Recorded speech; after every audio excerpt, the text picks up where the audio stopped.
Hey guys, welcome back to Chaos Zero Nightmare. In today's video, we are talking about farming and what you want to be farming. Now, we're going to talk about farming in two aspects. One, in terms of your energy or your Aether, and number two, in terms of time, because this is a rare thing for a gotcha game where I'm struggling to manage my time in the game really bad at the moment, and it's actually an issue.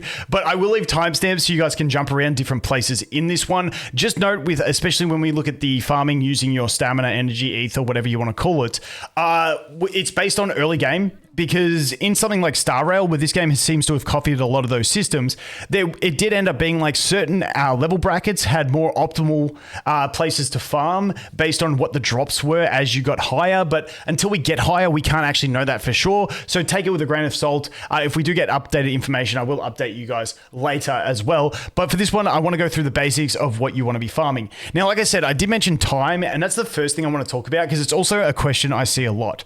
And so that is, once you've done a chaos run with a character and you've got a half decent build, you don't want to spend too much time in chaos. Now, I say that, but I just spent 2 hours in chaos when I came here to make this video because I sat down to make the video, and then I did a couple chaos runs, which took me a couple hours, and I got nothing out of it. And I was like, what the fuck did I just do? This game will eat away your time like no tomorrow. It's absolutely ridiculous. The problem with that is, in the end game, when we get to the highest difficulties, well, yes, that is a valuable loop because that's how you're going to get your upgrades. But I'm putting all this time into chaos, and I'm going to hit level 40, and I'm going to get into higher difficulties, which will get me better upgrades and more likely to keep those upgrades, which means it's kind of pointless at this stage. Now, by all means, if you have fun doing it, I'm not trying to stop you guys having your fun. Just don't be like me, where I have not yet done the last chapter's worth of battle missions. I haven't completed my story side missions. These are all things to get me experience. I am max refreshing, which once again, I don't recommend to free-to-plays normally. But I still haven't done my refreshes, and we're like, 6 hours away from the daily reset. So do all your other stuff first. Otherwise, you just get lost in chaos and you're just going to miss out on doing stuff. You do your event missions, your event battles, stuff like that. Just get all those out of the way before you go into chaos. And then if you just want to do chaos for some fun, by all means. But yeah, it is a massive time sink in this early game because, like I said, you're going to get higher stages, which are going to give better drops. Probably my next video will be on Zero System as well. I'll cover that. But the other thing is, I've seen a lot of people asking, so I wanted to quickly talk on this and why it's not so valuable to come in here. Because if you look at these runs, you can see even if you go on the purple mode, your save data value is only normal. Now, people who say, I had this and it didn't give it to me, or why are my basic attacks back in there? That is due to this. Now, I don't know the exact valuation or the mathematical formula they use that what normal represents, but essentially you need this to keep going up to have your save file be closer to what you actually had at the end of the run. That's why you'll get runs like this if we go over and we take a look at this screen. So I did this run. This is one of the runs I did just before I started recording.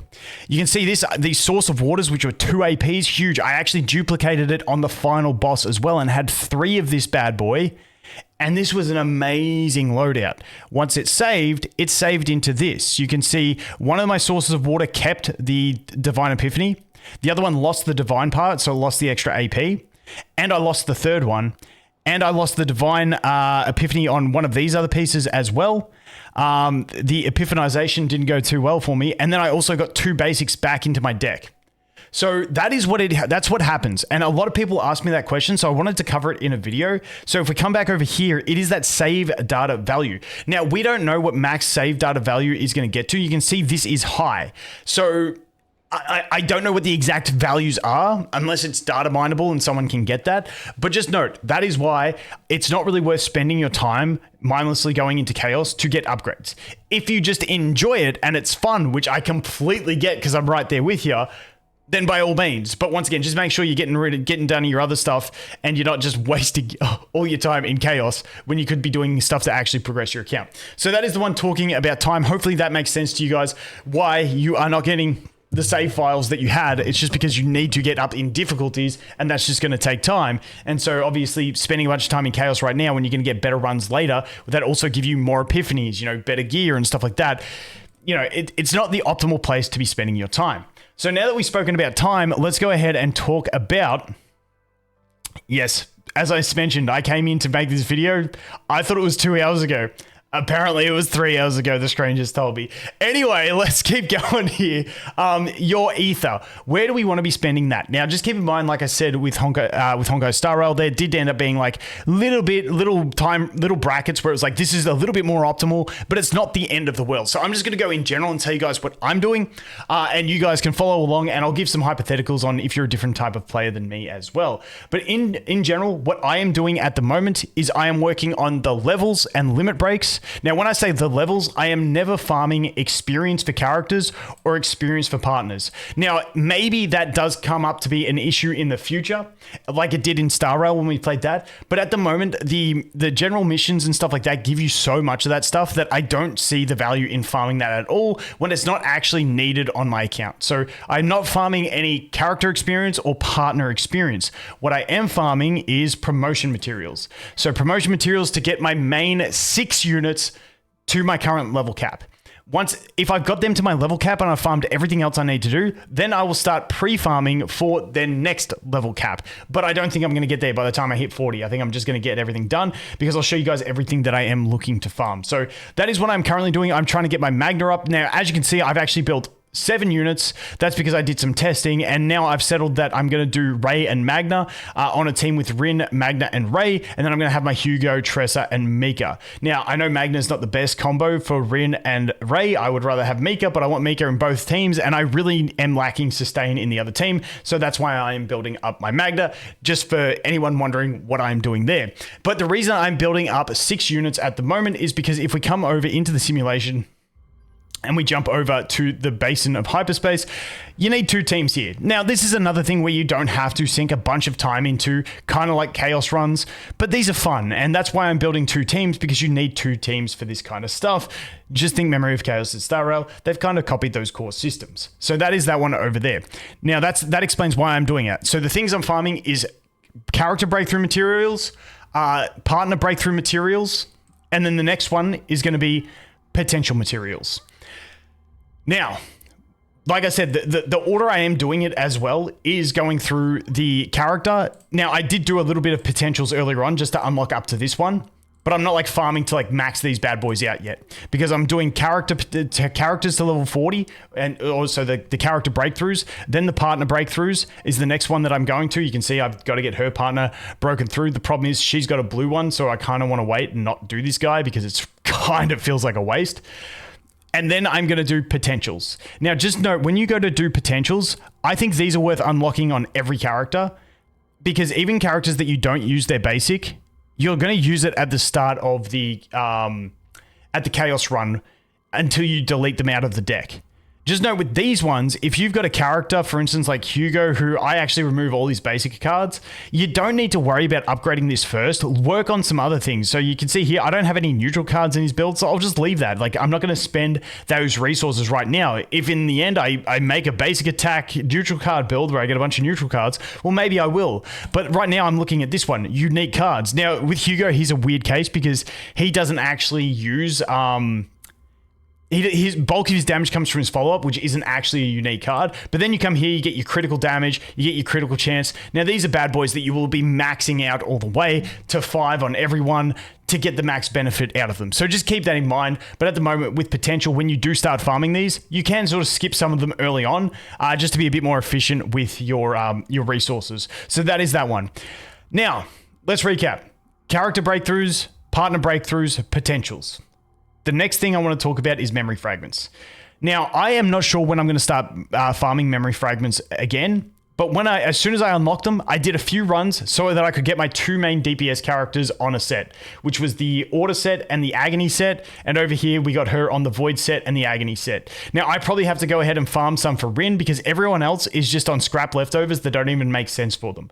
So I think building a set for your characters is about as far as you want to go in these bad boys, and then you want to wait for the higher rarity gear. Now, if we jump over and take a look at when that actually comes in, if we go over here to simulation, the memory fragments start getting them once you hit level 40 and you unlock difficulty 5. I'm assuming these will be a very, very low drop chance, so at this point, I probably still ain't going to go in like giga farming over here. I'll have to be getting, my characters up to level 50 then and doing all that stuff again. So it is something I will eventually touch, but just know this has 10 difficulties, whereas things like your potential breakthroughs and stuff only have 6 difficulties. So this one will take a while to get your max efficiency farming going over here in the gear slots, or the memory fragments, if you will. So just keep that in mind. But yeah, I think getting a couple sets as soon as you unlock these things is definitely valuable. Now, like I said, I probably got to get my Rinner set. I will actually wait until I hit that level 40 so I can have that very small chance of getting some gold pieces before I get that Rin set, because I've gone this far without making a proper set for her. I'll survive a little bit longer. I'm not too stressed on that. So that is my sort of thought on that. Now, the one last thing we didn't talk about is challenges. These, in your first few weeks, you want to leave it till the end of the week because you want to get to the next difficulty of it before you go ahead and dump your stamina. You can see here, this one, once again, goes up to 10 difficulties. So definitely, just do it at the end of the week so you're at your highest level. I knew I wasn't going to get to level 40 this week, so I went ahead and did them. Now, the one last thing I want to talk about when we talk about using your Aether is over in Chaos itself. Now, I know this might sound weird, but just note, in the Chaos runs, when you get to the very end and you're collecting your rewards, I know it's like really sort of auto-tuned in your brain. You're collecting all the rewards and then you click the final one. Just note that final one, you get 4 of the tickets to use every week. I'm pretty sure it's weekly. Yeah, I'm pretty sure it's weekly these come back. But if you don't have any of the tickets, it will use your actual stamina, your Aether. So don't just click that one and accidentally click through. Otherwise, you're just going to be getting gear drops. And like I said, the gear drops, once you get your basic sets, aren't really what you're going to be going for over here. So just keep that in mind. Don't be auto-clicking through and actually just burn all your stamina on gear that isn't really going to help upgrade your characters or anything like that. So that is pretty much everything to do with farming, both in terms of time and in Aether or energy. Let me know if you guys have any other questions that for me, and I'll do my best to make them answers in videos. I've also got some really cool character highlights coming up for you guys, kind of like the Hugo one. I do want to do guides as well. It's just I'm trying to figure out a good format for guides, because character guides are so hard because there's so many variants, and it's like, what is the actual structure? So I will figure out a really good structure and start making some character guides. But yeah, at the moment, I'm enjoying doing some of these highlights as well. But anyway, guys, that is going to be it for this one. As always, thanks for watching. Hope you have an awesome day, and I look forward to seeing the next one. Cheers.